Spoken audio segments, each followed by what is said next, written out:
Hey, wanted to do a quick review on these KONI rear shocks that I put on this 2008 Sprinter 3500. It's on a Freightliner chassis, all in a Class C RV Coachman 2100 CB.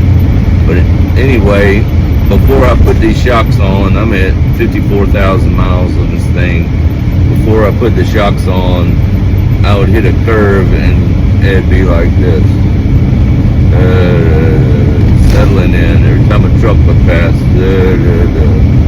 So right now I'm on the Blue Ridge Parkway in Southwest Virginia, and I'm about to go around about a 90-degree curve here, and this thing is just as stable as a rock.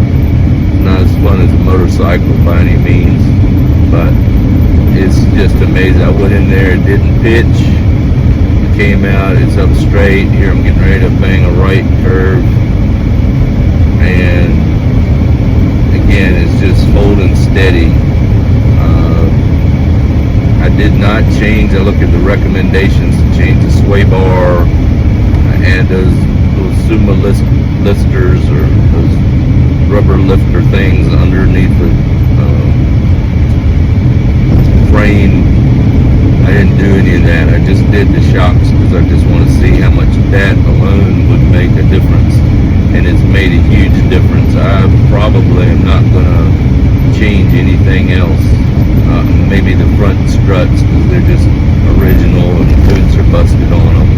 But I'm rolling into a curve right now at 45. It says 35 for speed limit, and this thing is it's just tight. It's hard to believe I'm driving on an RV chassis.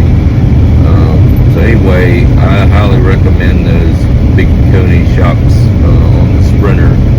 That alone has made a huge